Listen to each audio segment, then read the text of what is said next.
Good afternoon. It's May 4th, and this is To My Liberal Friends. I can remember getting into little fights on the playground when I was a young boy. In East Carnegie, Pennsylvania, that was the norm. And when you got the other fellow down and you were holding him, you would ask him if he wanted to say uncle. That was the code word for him having had enough. Well, we're all seeing this played out in the large democratic cities that have seen busloads of illegal immigrants sent their way. For years, they claimed to be sanctuary cities.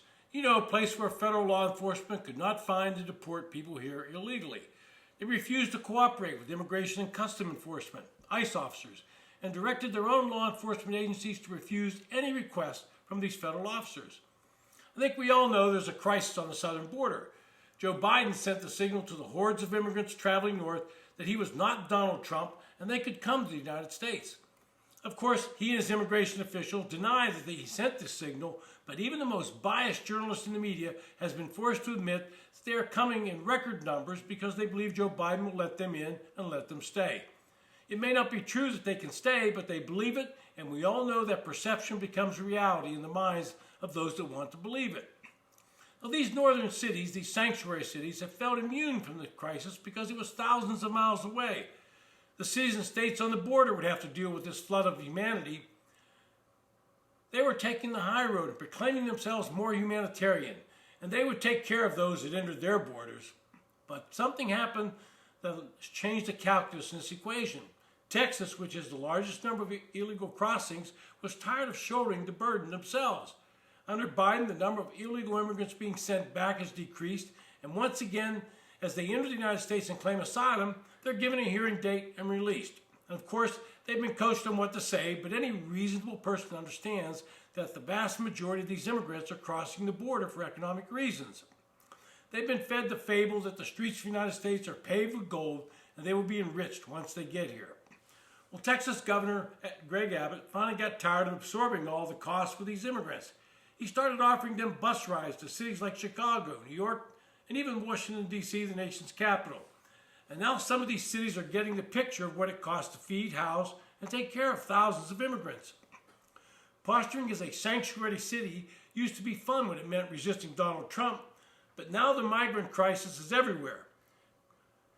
Lori Lightfoot, the mayor of Chicago, said in a letter to Greg Abbott, quote, "We simply have no more shelter, space, and resources.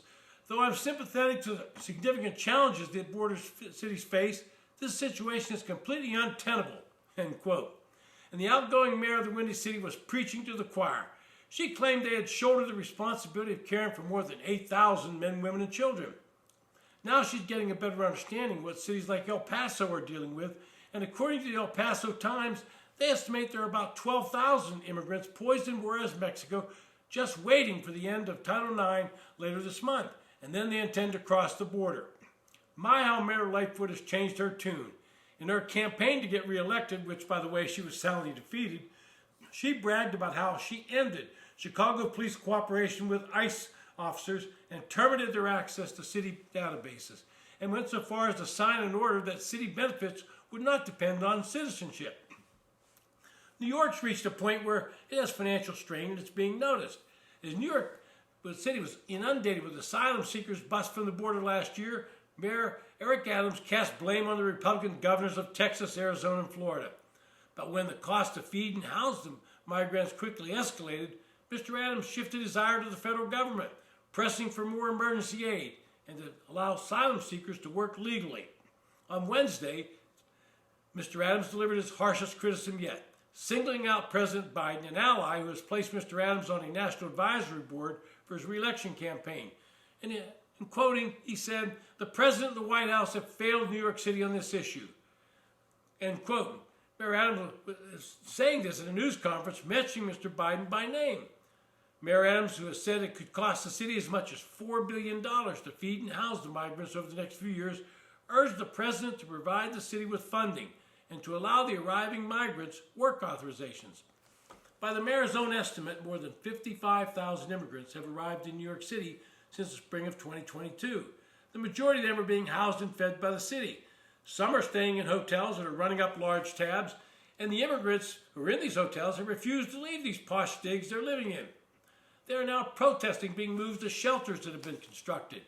And Mayor Adams, after a visit to the southern border earlier this year, said migrants should be warned there's no more room in New York City as the price tag has ballooned already to $2 billion. To New Yorkers, I would simply ask, would that money be better spent on things that citizens of New York need? In Washington, D.C., Mayor Bowser's complaining. Just as in New York and Chicago, they want the governors of Texas and Arizona to keep those illegal immigrants, and they want the federal government to pay for the ones they now have to take care of. The real problem is that the Biden administration refuses to close the border. They refuse to say right up front, if you cross illegally, you will be returned to Mexico. Saying that would go a long way to stopping this massive wave of immigration. And finally, how many of you heard the White House press secretary this week say she actually said that illegal immigration is down 90%? Now, if I were the White House chief of staff, that would have been her last day at the podium, because she looks like an empty-headed idiot that she portrays.